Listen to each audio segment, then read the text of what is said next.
Hey everyone, welcome to the Walk to Wealth podcast. If you're tuning in on YouTube or any of the podcast directories, we just ask you that you do us one teeny tiny little favor. If you find any value in this episode or found value in the episodes prior, we just ask you that you refer us to one friend. We are trying to impact as many lives as we can on their walks to wealth. My voice is a little off today. I'm a little under the weather, but the show must go on because we have a very special guest. Terry, for anyone that may not know you, tell us your elevator pitch. Who are you? What do you do?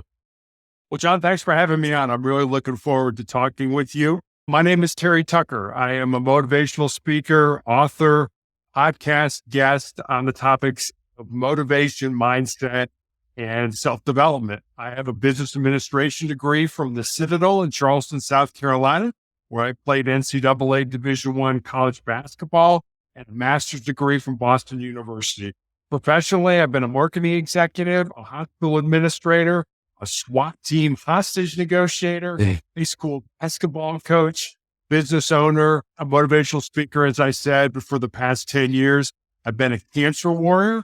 And I'm also the author of the book, Sustainable Excellence, 10 Principles to Leading Your Uncommon and Extraordinary Life. Amazing, Terry. And you've lived the lives of like 20 people all in one. You have tons of experience. But let's take it back to the origin when this story all began. Tell us a little bit about your walk to wealth.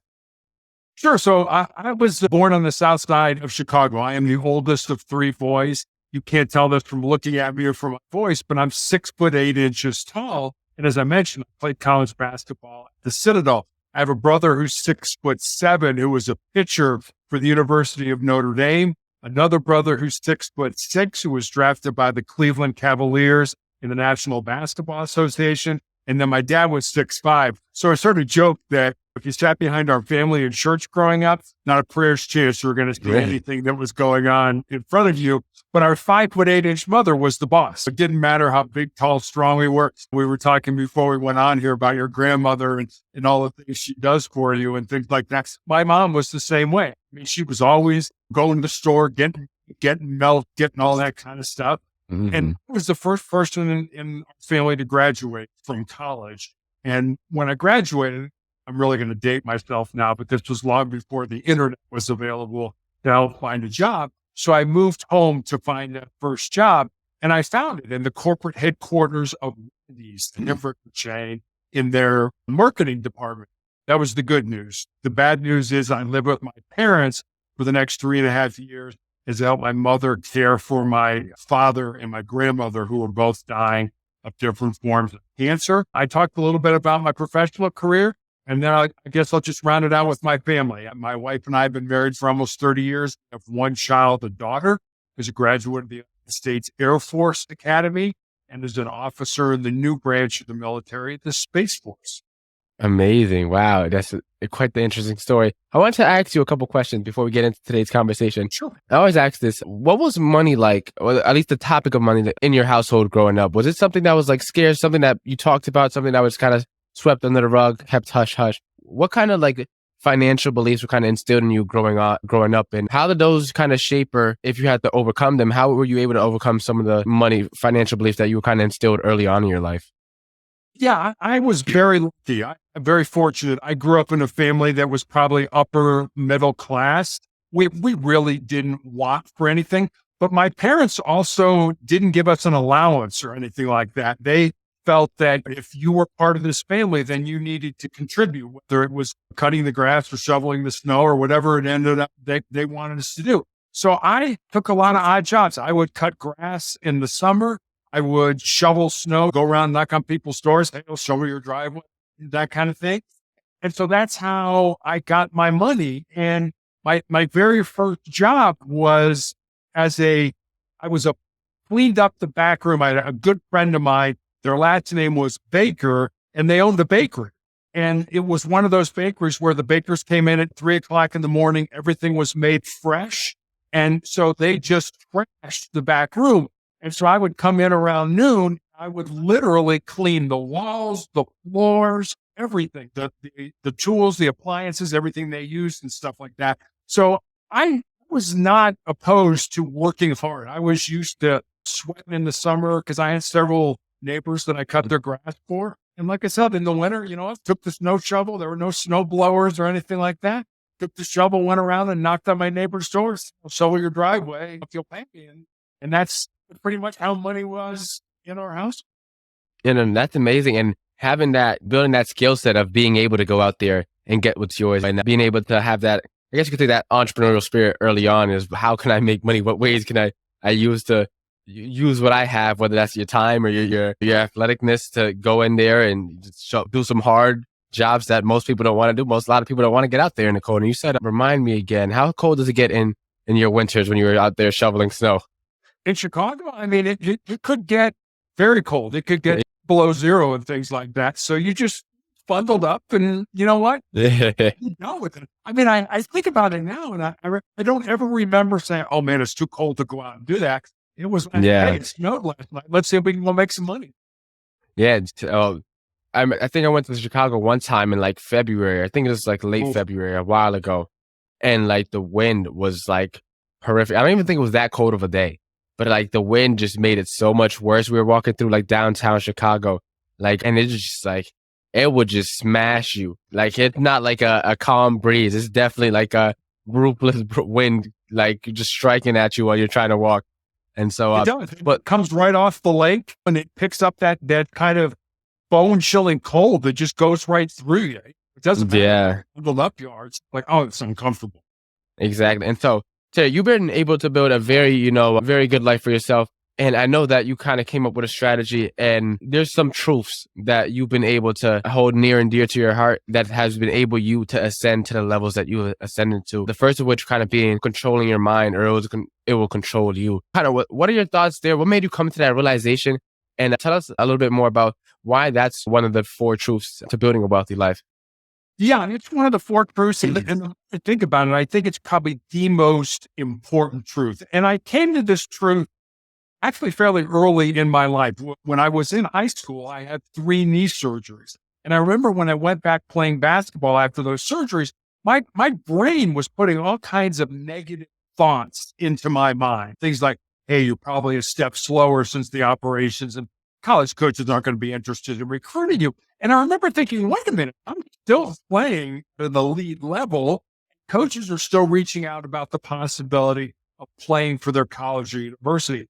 I realized early on, I needed to change the narrative. I needed to change the negative thoughts that were in my brain with something positive. And it's incredibly important that we all become what we think. So it's really important to be very careful what you put in your mind. And I'll give you a concrete example. When I'm talking about, and I'll use a basketball analogy, the same part of your brain that lights up when you actually go out and shoot, say, free throws on the basketball court is the same part of your brain that lights up when you think about shooting free throws on the basketball court. So it's incredibly important that we are cautious about what we think. If you keep telling yourself, I'm terrible at math, I'm terrible at math, I'm terrible at math, eventually your brain will hardwire itself that I'm really bad at math.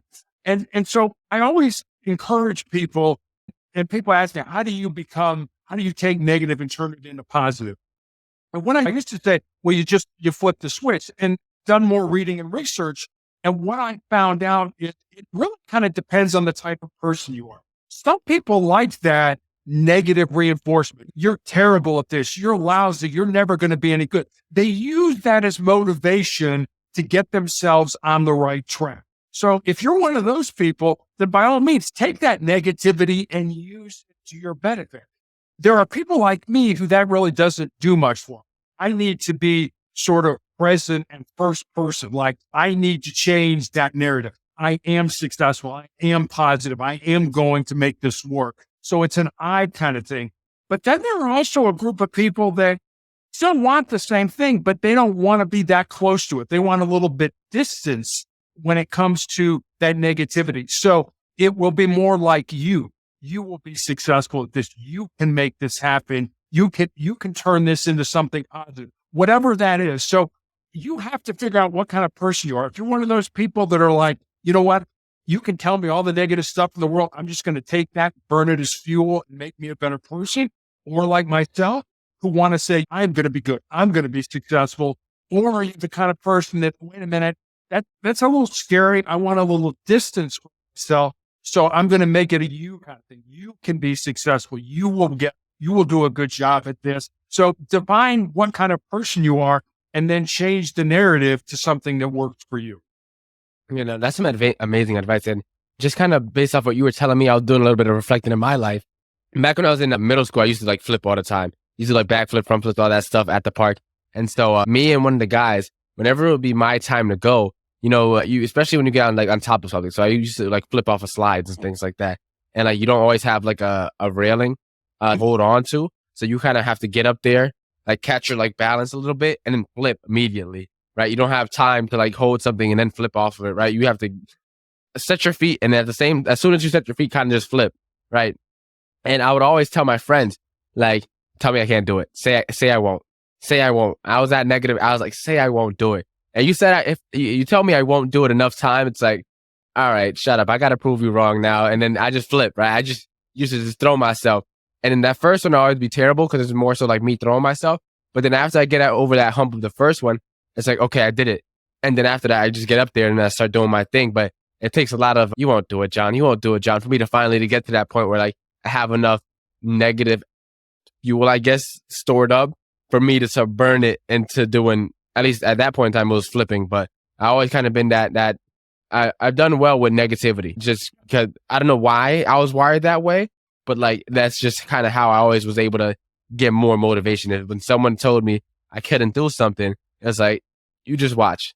And then I would go from there. So that's definitely some amazing advice. I kind of want to ask you too, while we're still on the subject, because as we don't have control of the thoughts that pop into our head. That first initial thought, right, is out of our control.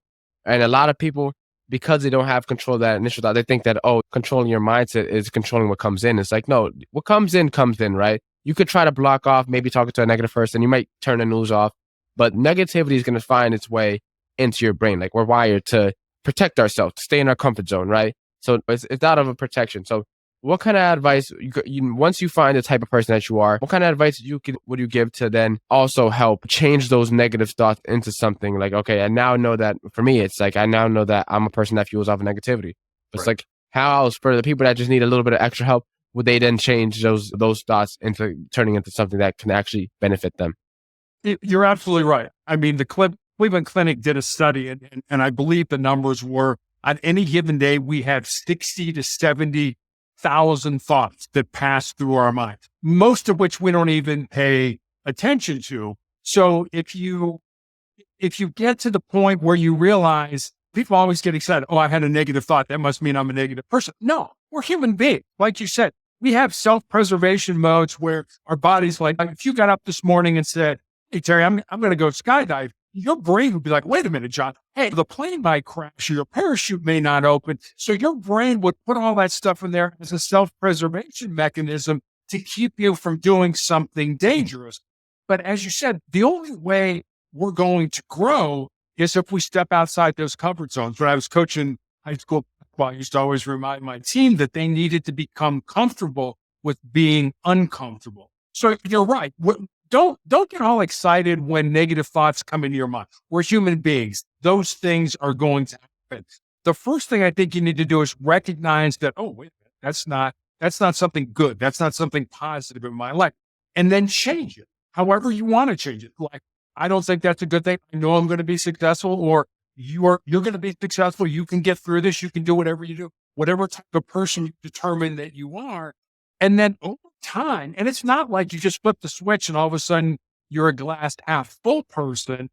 You have to wait. And over time, just like anything else in life, I know we want it now and it's immediate gratification, but this isn't one of those things. This is over time. You will develop, your brain will expect more positive things and less negative things. So every time you get a negative thought, turn it into something positive, and then over a period of time, your brain will expect those positive things and will leave it on its own, flip that switch and say, no, I know I can do this. I know I'm going to be successful. So just give yourself some time and focus on it. And like anything else, the more you practice, the better you get it. Exactly. And you kind of mentioned a golden nugget in there about being comfortable within the discomfort, right? And pain and trials, tribulation, whatever you want to call it, it's a part of life, right? It's part of the journey. especially if you're in pursuit of something worthwhile. I feel like you face even more pain and trials and tribulation when you're pursuing something that's worth it. And so being able to become comfortable despite all of that is something that sounds very counterintuitive at first glance. It's like it hurts me or feels bad or whatever it may be, and you want me to expect to be kind of push through it. It's like it doesn't kind of make sense. So what kind of advice would you give there to people so that they can become comfortable in discomfort? What kind of mindset shift do they have to put in place? What kind of person do they have to become so that they actively seek discomfort because they know what comes after it is so much more worthwhile? Yeah, you're absolutely right. I think that goes to the second truth of embracing the pain and difficulty that we all experience in life and using that pain and difficulty to make us stronger and more resilient individuals. Our brains are hardwired to avoid pain and discomfort and to seek pleasure. So to the body and to the mind, the status quo, the way things are right now, are comfortable and familiar, and just leave them alone. Don't mess with them. Problem with that is, as we were talking earlier, is the only way you're going to get better, the only way you're going to improve is if you step outside your comfort zones and do things that make you uncomfortable. Pain is inevitable in our lives. We're all going to experience pain. And it doesn't, like I said, I've been battling cancer for the last 10 years. It doesn't have to be a disease or an illness or anything like that. It could be as simple as you break up with your boyfriend or your girlfriend, or you have an accident on the way to the park, or you don't get the promotion at work that you believe you deserve. Pain is inevitable. Suffering, on the other hand, suffering's optional. Suffering's what you do with that pain. Do you take it and use it to make you a stronger and more determined individual? Or do you wallow in it and feel sorry for yourself and want other people to feel sorry for you? What I recommend it, and I try to do this every day of my life, is do one thing that makes you nervous, that makes you uncomfortable, that scares you, that's potentially embarrassing. Does not have to be a big thing. But if you do one thing every single day, when the big things in life hit us, and they hit every single one of us, we lose our job, we're living out of our car, close to us dies, whatever that big thing is, if you do those small things every day, you'll be so much more resilient to handle those things when they present themselves.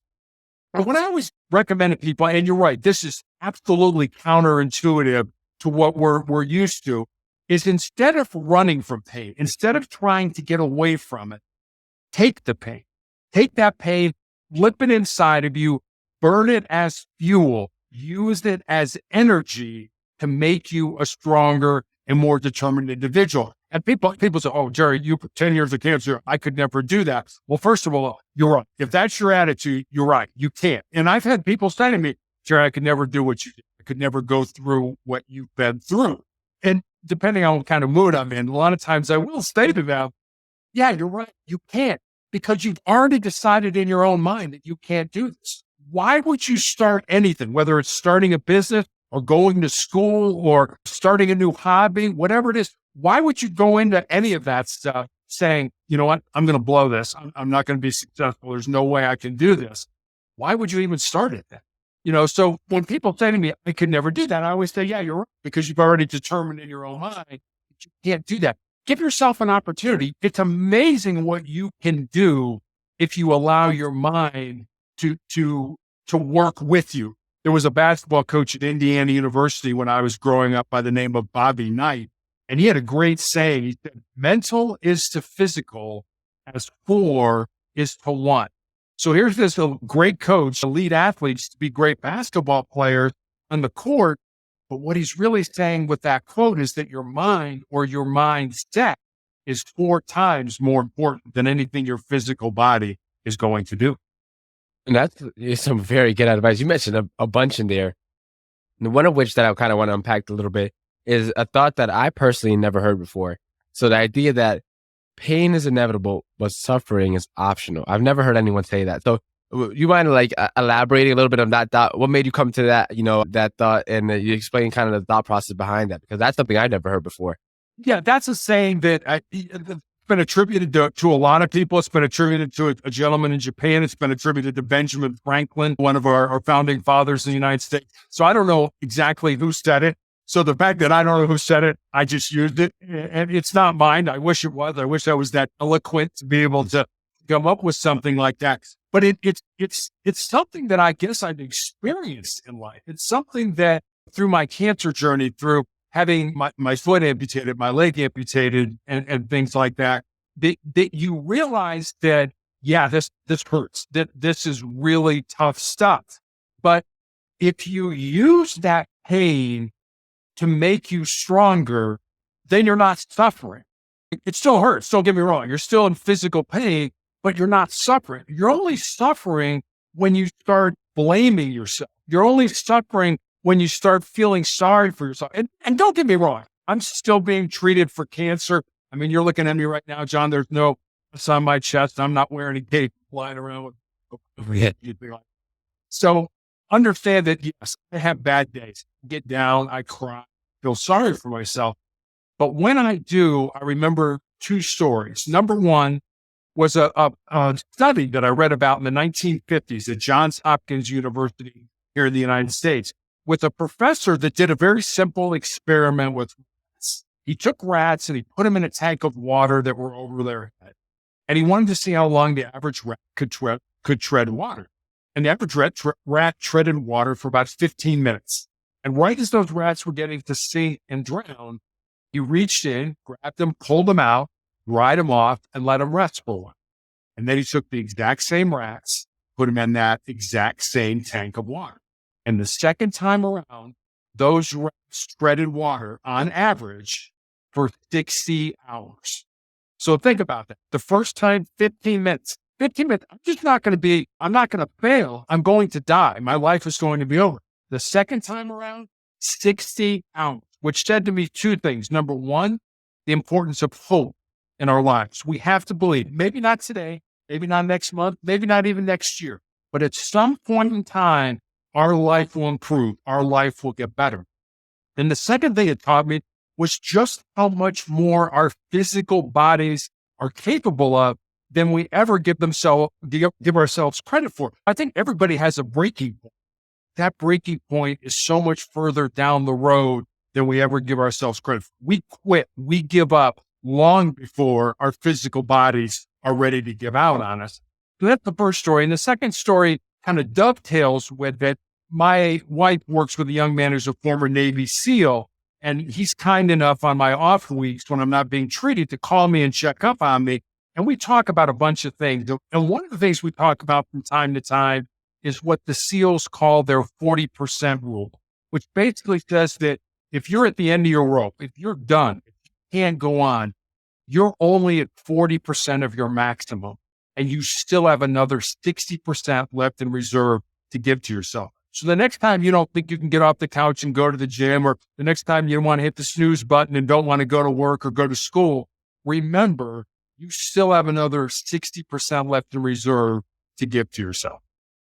That's amazing. And I actually heard that study with the rats before, but I forget where I heard it from, but it's definitely an amazing study because it, as you said, people quit too soon. And it reminds me kind of a quote and a story of my own. Well, not of my own, but it was a story of the guy who was digging for gold and he stopped three feet short.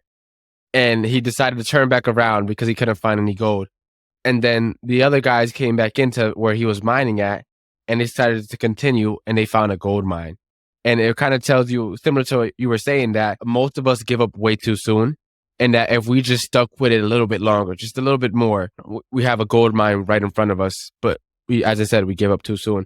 And then to kind of backtrack a little bit to what you were saying about the pain and the suffering. And there was this guy named Jordan Peterson. He talks about how happiness shouldn't be your pursuit, right? It's hedonistic. And if your happiness is the pursuit, when pain comes, when suffering eventually comes, that, you won't be happy. And now if your life pursuit, if your life purpose, for reason for living and pushing through is for happiness, and now you have pain in your life, well, now you're essentially rid yourself of your purpose for living because you're not happy.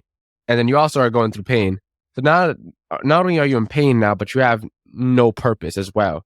And that is, like, metaphorically speaking, what hell he says to be. And so he kind of was saying that you need to have that grand thing that pushing you, or to, maybe it's the little things adding up every day, but something to push you through, because why stop in hell? right? If you're going through it, why stop in the middle of it? Just keep pushing through. And those little habits, or maybe it's not little habits, maybe it's a grander goal, but something to keep you going to make so that you can make it and have that hope, kind of what you said, to keep you going to make it to the other side. And those two quotes are kind of like, and one last quote, sorry, that I use personally when I have my bad days is it's from a rapper. I don't remember the rest of the freestyle, but the first two lines were, if life was easy, it wouldn't be worth living. God gives his best soldiers the worst mission. And I feel like nothing put on our plate that we can't handle, and kind of just pushing through kind of to what you've been doing with not only just your cancer, but your entire life. And so, yeah, those are kind of the things that came to mind a little bit while you were kind of talking. Those are great. I remember Winston Churchill. I don't remember this. I was not alive for this. I'm old, but I'm not that old. With Winston Churchill, the Prime Minister of Great Britain during World War II, used to have a saying very similar, that if you're going through hell, keep going. Like you said, with Jordan Peterson, don't stop, because now you're in hell. Why would you stop there? Why would you want to get out of that? So if you're going through hell, just keep going. And it's ironic that you mentioned Winston Churchill, right? Because kind of what I've learned from you is that what we leave behind is woven into the hearts of others. And he's been able to impact so many people on a grand scale during his time. And so kind of talk about how important the idea of leaving something behind. Because a lot of people, it's like we come into the world with nothing, we leave with nothing, but we could hopefully, in the time that we're here, pass something along. So how important has that kind of been? And why should people think about more than just themselves and think about something so big as inspiring, or maybe putting some motivation, or maybe educating the next person on? Yeah, that's a great segue into talking about our legacy, because I think what you're talking about is legacy. What do we leave behind here? I actually have friends who, either online or physically with the newspaper, read the obituary section every day for two reasons. One, to keep themselves humble, and two, to help them realize that someday somebody's going to be reading their obituary. I think it's important for all of us, regardless of what stage of life we're in, whether we're just kind of starting out, whether we're middle-aged, or whether we're like me, coming to the end, to think about the end game of our lives. What are people going to say about us at our funeral? What do we want people to say about us at our funeral?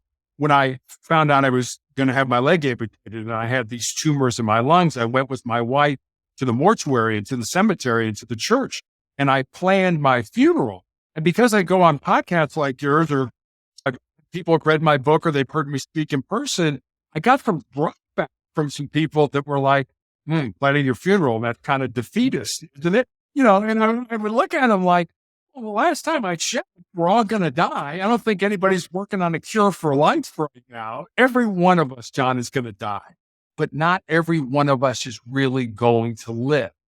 And I heard a Native American Blackfoot proverb years ago that goes like this: when you were born, you cried and the world rejoiced. Live your life in such a way so that when you die, the world cries and you rejoice. That's what I want. That's what I'm looking for. Don't get me wrong, I'm not looking to hasten my demise in any way, shape, or form, but that is not nearly as scary for me, because I believed, found my purpose, and think purposes in life, and I lived those. And so people have asked, how do you want to be remembered? Because I have any great illusions of grandeur. Nobody's going to name a street or a basketball court or anything after me. And that's okay. But what we leave behind, like you say, is what we weave in the hearts of others. How are you interacting with other people? How are you helping other people to get to their dreams, to their goals, to their aspirations, and things like that? Because at the end of the day, and it's the old Maya Angelou quote, and I'm going to mess it up, I'm sure, it's not what you say, it's not what you do, but it's how you make people feel that they'll remember about you. So how are you making other people feel in helping them realize their dreams?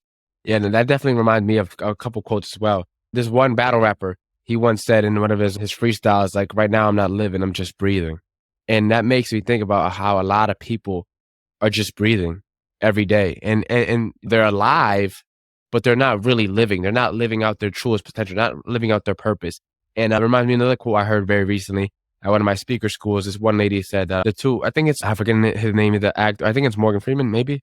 It's an actor, but he pretty much said that the two most important days are the day you were born and then the day you find out why. And it's until you find out that why, that purpose, or whatever it may be, that your life doesn't really start becoming more fulfilled. And a lot of people just kind of go on autopilot. As by the time we're like 30, majority of our day is like ruled by our subconscious. Everything is just rolling on autopilot. You clock in, clock out, have a weekend, enjoy, clock back in Monday. And a lot of people are stuck in that system mentally where it's like every day in, day out, it's the same exact thing. And they never spend the time to reflect and see, what is it that I'm actually meant to do? I know there's more. Where can I find that more? How do I begin finding that more? I feel like a lot of people don't ever begin that dive into exploration within themselves to kind of figure out what it is that they're doing. And like now kind of what you're doing is, I love that you mentioned the obituary and the cemetery. There's a quote too that said, I forget how it goes, but something along the lines is like, the amount of millionaires that are in the, or amount of dreams or millionaires, something along the lines of dreams and millionaires in the cemetery, because most people have the most amazing ideas that they never act on. So if we could gather those amazing ideas and actually put them out into the world, and if they weren't like trapped within the person that died and they actually played it out, there's millions and millions of dollars that could have been made if people had pursued those ideas, if people weren't afraid to take that first step, if people had the confidence to live out the life of their dreams and not be ashamed of it. And so that's kind of what kind of came to my mind a little bit while you were sharing your story as well. Yeah, I think you're absolutely right. And there's a gentleman, I don't know if you've seen him, he's online quite a bit, by the name of Ed Milet. He's a former baseball player at Pacific University. He's an entrepreneur. He's loaded now and stuff like that. But he talks about the four types of people in the world. He said the first group is the unmotivated, and that's the vast majority of people in the world. He said the second group are the motivated. That's, you do things on motive, kind of the carrot and the stick. If you do this, you will get that kind of thing. And he said, then there's the inspirational type of people, and inspiration comes from in spirit. And that's to move people, to make people do things based on your energy and things like that. And then there's the aspirational people, which are the people who other people want to be like. And I always try to strive for that aspirational individual. And I always think about people, and there are so many of them that kind of live a casual life. And as a result of that casual life, their dreams, their goals, their ambitions become a casualty of kind of that unplanned living. So absolutely right. The cemetery is filled with people. I remember reading an article that said that 84% of the people, at least in the United States, felt that they had a book inside, whether it was a memoir or a how-to or whatever it was, and less than 1% of those people will ever write that book. So we think our lives are meaningless and I'm nobody. Why should I write a book? It's amazing how much your story can motivate other people to follow their dreams. Yeah. And I always said that, I kind of have this extreme way of kind of viewing things where it's like, I feel like as if you don't reach that full potential that you're set out to potentially be, and that you're making the world a worse place, right? Because you never know. You're only if you know 100 people, you're only 4 connections away from a billion, or 5, I think, from a billion people. Because if those 100 know 100 people, which 100 people, that's pretty much a large chunk of the world, right? There's like 8 billion people. That's an eighth of the world if you can connect with a billion people. And so a lot of people don't realize that they only need to be 2 steps ahead of the next person to help out. They don't have to be Ed Milet or another successful speaker or entrepreneur. They just have to be 2 steps ahead of whatever it is in life, whatever their trauma or story of overcoming that they overcame. They could just help out someone like them that aren't on the other side. They could help so many more people. And until you kind of realize that the amount of people that you could impact, not only directly, but like on, as I said, the second, third, fourth, fifth level connections, it's like you don't realize how many people you could actually touch. And because you are in pursuit, because it's like, oh, only maybe 10 people will hear this. Well, 10 people know 10 people, and that adds up really quickly. And so in reality, you're not letting down those 10 people. You're letting down pretty much a large majority of the world, because if you didn't share your story, they wouldn't have overcome what they're going through, and who knows? They could have been the next maybe Ed Milet and impacted millions of lives. So I always try to say that strive to become the best that you can be, not for yourself, not for the people but for the people you could impact that you don't know, right? There's Right. an idea of everyone talks about passive income, right? I heard this once on a TED talk. It was like this idea said, don't focus on passive income, focus on passive impact. If you can impact lives while you sleep, you'll make so much more money than you'll ever know what to do with. And people, and unless you're getting on these podcasts, unless you're writing that book, unless you're sharing with others, whether it's a course or a webinar or a class or public speaking, whatever it may be, or maybe you're just hosting something at your local office, right? You never know what that is, but find something, a way for you to share your story, your experiences to help others become the best that they could potentially be. And who knows how far they'll end up going and who they'll be able to impact and inspire and aspire. Right. And so I kind of wanted to ask you too a little bit, because a lot of my audience is like closer to my age. So that idea of thinking of death, right? It seems so far away, right? Although tomorrow's never promised, it seems so far away, and people don't think about that, the grand plan. They don't think about the long game. So what advice would you kind of give to like people my age that are, either scared or maybe don't feel like it's important to think about right now, but they should be? So what advice would you kind of give there? Yeah, I don't really think to dwell on it. I mean, we're all going to die. It's the common denominator for all of us. Nobody escapes, and so I wouldn't dwell on it. But what I think lessens the fear is the living part. If you actually get out and live your life, if you find the reason you were put on the face of this earth, I'll just give you my own life. When I was young, I ate, drank, and slept basketball. I felt that was my purpose. I felt that was what I was supposed to be doing, and I did it. And then as I started becoming a young man in that, I had all those knee surgeries. I knew I wasn't going to play professional basketball. And so what was the next thing? What was the next passion, the purpose, the why in my life?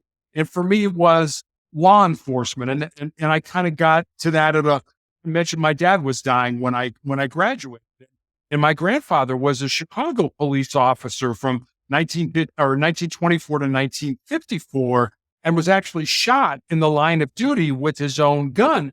And my dad was an infant at the time, but my dad remembered the stories my grandmother told of that knock on the door of Mrs. Tucker, grab your son, come with us. Your husband's been shot. And so when I expressed an interest in sort of following in my grandfather's footsteps, my dad was absolutely not. You're going to go to college. You're going to major in business. You're going to get out, get a great job, get married, have 2.4 kids and live happily ever after. But that's what my dad wanted me to do. That's not what I felt my purpose was. So like probably many of your listeners who are younger, they're kind of at a crossroads in their life. I got a member of my family, somebody who's close to me. Maybe it's an uncle, maybe it's a brother, maybe it's a parent, or like, hey, you should do this, And I don't really feel in my heart that that's what I'm supposed to do. And so now you've got to just say, sorry, Dad, I'm going to go off and blaze my own trail. Or I know you're dying, Dad. So out of love and respect for you, I will do what you want me to do. And that's what my first two jobs were in business because that's what my dad wanted me to do. And I sort of joke. I did what every good son did. I waited till my father passed away, and then I followed my own dreams and got into law enforcement. So that was that purpose in my life. And now as I'm probably coming to the end of my life, my purpose, my passion is to put as much goodness, as much positivity, as much motivation, as much love back into the world as I possibly can. And when you were talking a minute ago about the impact you can have on people, and I think the downside of that is we tend to start to compare ourselves to people. It's like, well, wait a minute, I'm not as successful as John, or I don't make as much money as John. You know what? That's John's road. That's what John is supposed to do. This is your road. What are you doing? Are you better today than you were yesterday? If you are, then you're moving in the right direction. But it drives me crazy because I see people do this with cancer as well, with an illness where they compare themselves. I've been on podcasts where like, well, I've been through this, so I'm suffering more than you are.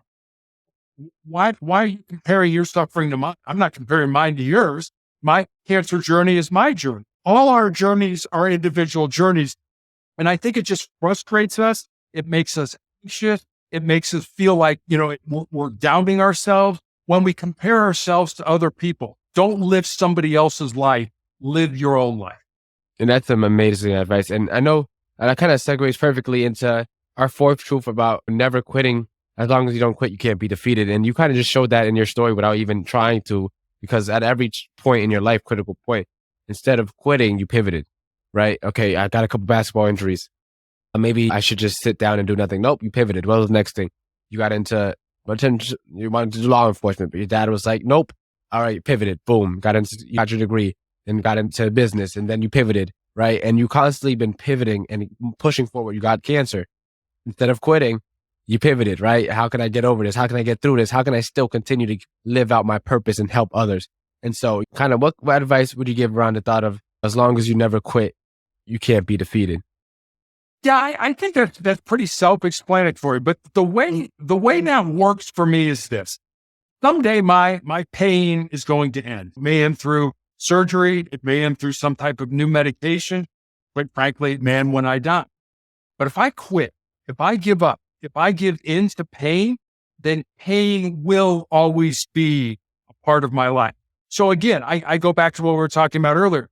Don't run from it. Don't try to get away from pain. Face to it. Use it. Use it to make you a stronger and more determined individual.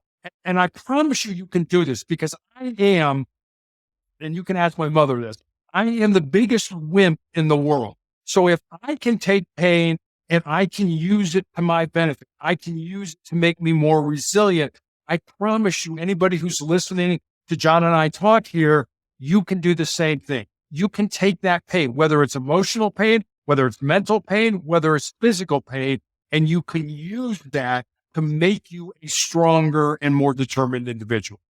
So let me ask you, because there's a saying that I kind of use for myself, is that people say winners never quit. I think in all reality, winners are actually quit more than losers. They just know what to quit at. And so what's your kind of thoughts around there? Because I feel like as an entrepreneur, there's some things that you have to quit. You can't wear all the hats in order to grow your business. At some point, you're going to have to scale, right? You're going to have to hire out. You might have to hire an operations manager. You might have to hire out a person for customer relations, right? And it's not necessarily that you're quitting, you're loser, you gave up, but it's some things that you must let go, that you must burn off so that you can get to the next level in life, right? So I kind of want to ask you, what's your thoughts about there? Because if you never quit, you're never defeated. But also, if you never quit, you always wear all the hats, and you kind of will be holding on to things you might need to let go of in order to get to that next thing. So what's your kind of thoughts around there then? Yeah, I've been doing some reading lately, and I've been reading about the people who have conquered Mount Everest, the highest peak in the world, and things like that. And the people who die on Mount Everest, the vast majority of the people die on the way to the summit, not on the way down, because they realize that, yes, this is my goal. My goal is to make it to Mount Everest. But you know what? I'm sick. I'm getting oxygen poisoning, or I'm oxygen depleted. And I know, I can make it to the summit, but I'm not going to be able to make it down. I'm going to die. So is your goal so important that you're willing to die for it? You're absolutely right. What you said, you have to constantly assess, am I doing the right thing? Am I doing the right thing for me? Do I need to keep pushing harder? Or wait a minute, maybe I need to step back and take a break for a while. I'm not quitting my goal, but I'm just going to reassess. I'm going to regroup. I'm going to gather myself, and then I'm going to push forward. So that's what toughness is. We all think toughness is, I got to grit it out. I got to keep going. Toughness is being smart enough, and I don't know what the word I'm looking for. I guess I'll just say, just being smart enough, being aware enough to say, wait a minute, I've got to reassess here. I know if I could make it to the top, but I'm going to die going down. So is that really important to me? Or are the things in life that mean something to me, my family, my friends, my faith, is that more important than reaching my business goal, reaching the top of Mount Everest, reaching whatever, running 100-mile ultra marathon and stuff like that? What's really important in our lives? And I think this is, if you remember nothing else I said, remember this. We all have goals. We all have New Year's resolutions. We all have these things that we want to accomplish. Why do so many people not reach them? And this is what I believe. They don't reach them because they don't know what their values are. They don't know what they're willing to die for. They don't know what they are willing to give their life for. And so you develop these goals on kind of sand, on kind of squishy earth that don't give you solid foundation. If you know what your values are, if you know what you're willing to die for, if you know what you're that committed to, then it's easy to develop goals, and it's much easier to obtain those goals because those goals are based on a solid foundation. Yeah, and I love the way you put it. And what are you willing to die for? Because I feel like when it comes to goal setting, a lot of people set goals that tend to be very easy, very obtainable, very reachable, within arm's reach, right? They don't kind of extend themselves a little bit to see how far they can really go. And even when it comes to entrepreneurship, a lot of people, they'll stay at their jobs. Not saying you have to quit your job cold turkey and get into entrepreneurship, whatever. But like a lot of people cling on to that security net, that safety net, without realizing that that's actually crippling them. Because instead of your mind being focused and centered around how can I make this goal a reality, it's always going to know, hey, I can slip off today. I can lack off today a little bit because I know I'm good. I know I have this job. I know I have savings. I may not have 6-pack abs, but I know I'm at least in the 6-pack abs.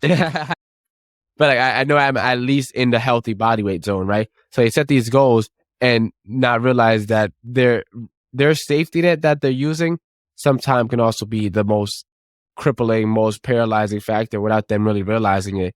And people tend to cling on to those for excuses.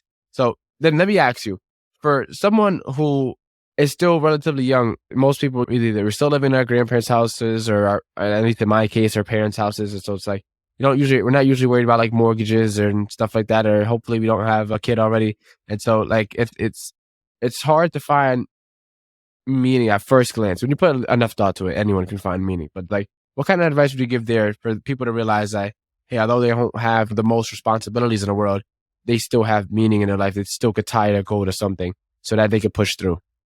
Yeah, I have and always have had a very strong faith in God. And one of the things that kind of helps me with that question, I'm a nobody.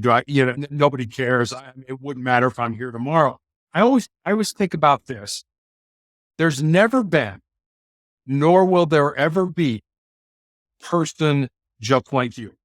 Think about that in the scheme of the whole life. There's never been a human being like you, and there never will be a human being like you. You have unique gifts and talents that were given to you. I believe by God. If you don't believe in that, I'm not going to get into a religious discussion, but you have unique gifts and talents. I mean, there are things, John, that you can do better than I can do. There are things that I can do better than you. And that's what makes us unique. And that's what we should figure out. And people always ask me, how do I find my purpose? How do I find my why? And I always tell them, search for it with an open heart based on your unique gifts and talents. You may like to build things. You may like doing stuff with your hands. I'm not very good at that. So figure out what your unique gifts and talents are, and then look for things that you might enjoy doing that.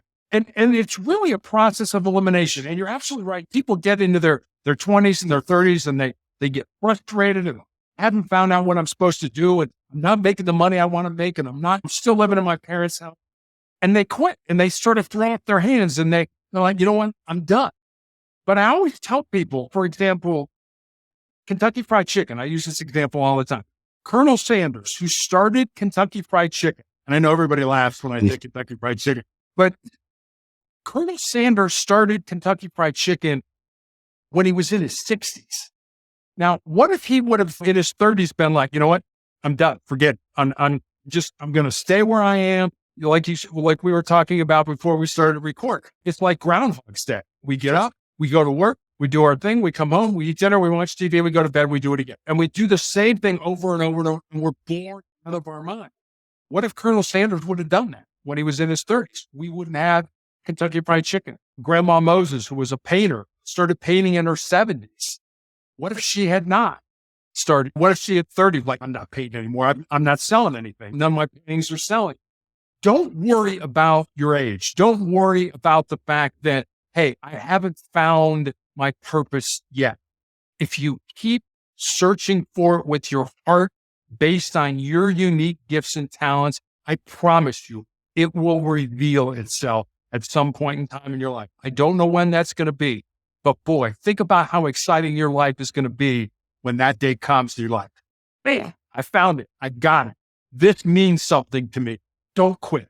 Keep moving forward. No, I love that advice you gave. And I feel like God has blessed me with the gift of wisdom, right? I feel like I've always been, a little, in terms of the way I view things, I feel like I've always been a couple years ahead. And I'll add one more, I guess, nugget to your advice to keep pursue with an open heart, but pursue with an open mind as well.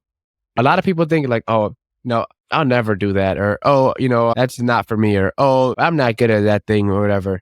And they tend to close off a lot of the potential opportunities without them realizing, because although their heart may be open to it, their mind isn't.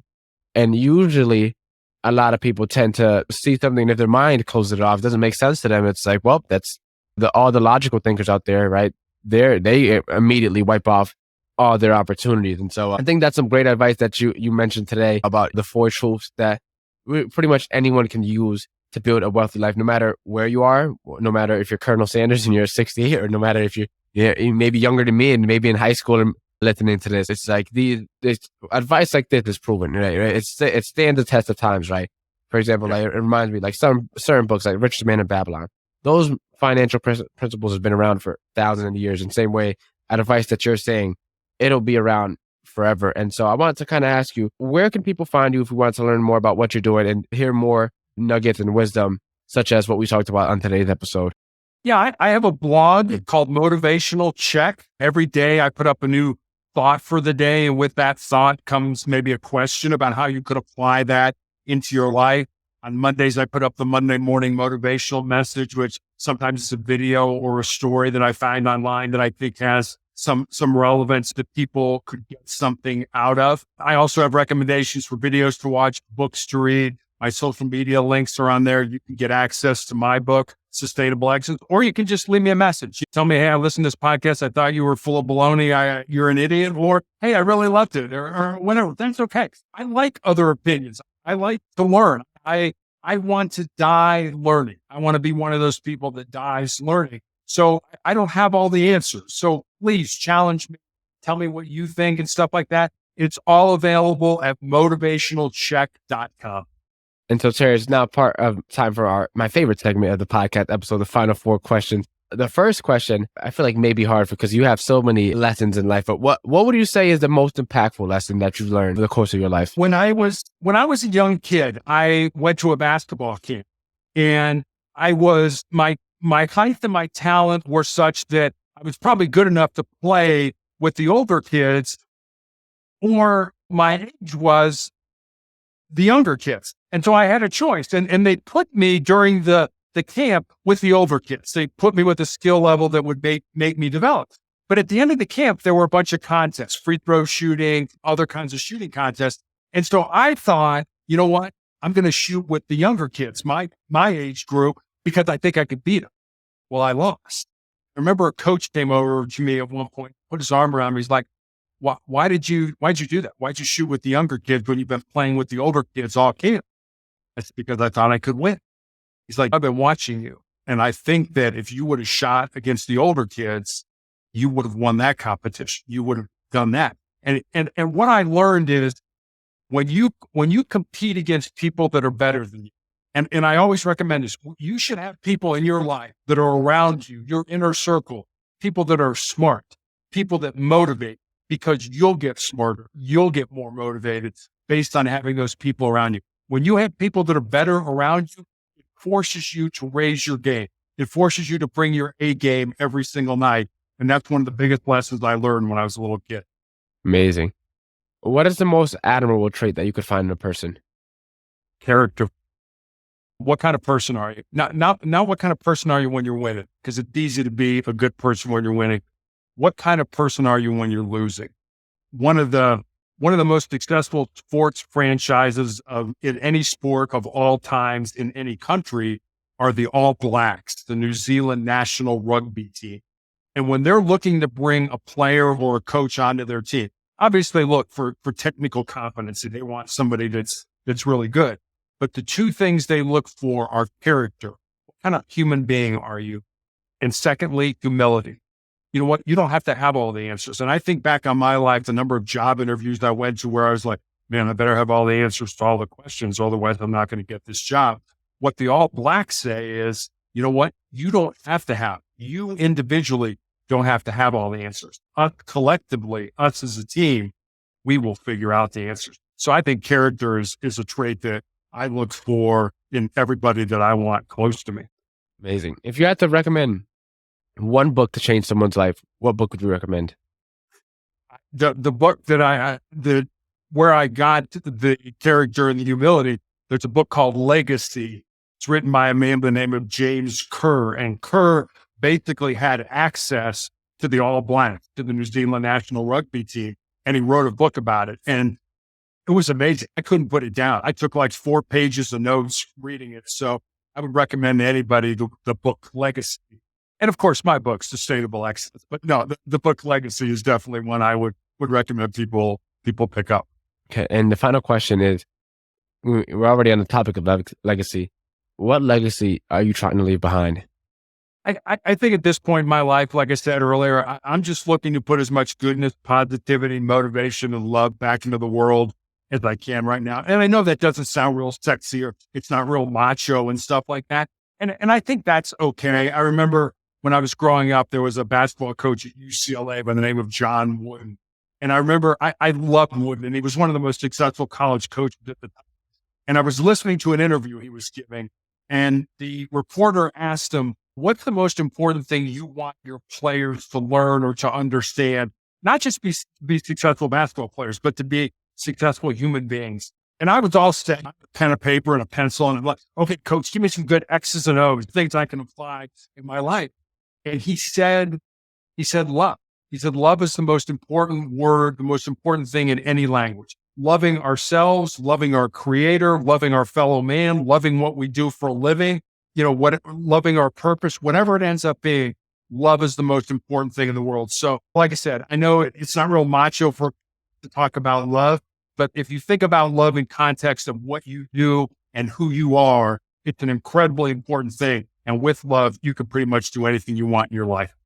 And that's a great place to end. And as all good things must eventually come to end. Terry, I had an amazing time interviewing you. Amazing time learning your insights, as you have an amazing journey and you're still pushing through. And I was able to take away a lot of things that definitely made me open my eyes. The one I can just recall off the top of my head is definitely that pain is inevitable, suffering is optional. That's definitely going to stick with me. So I appreciate you just taking the time to come here today and just drop your wisdom. Well, John, thanks for having me on. I always say it's nice people like you that allow me to come on and have a conversation with them. And if that conversation makes a positive difference in somebody's life, then today's been a good day.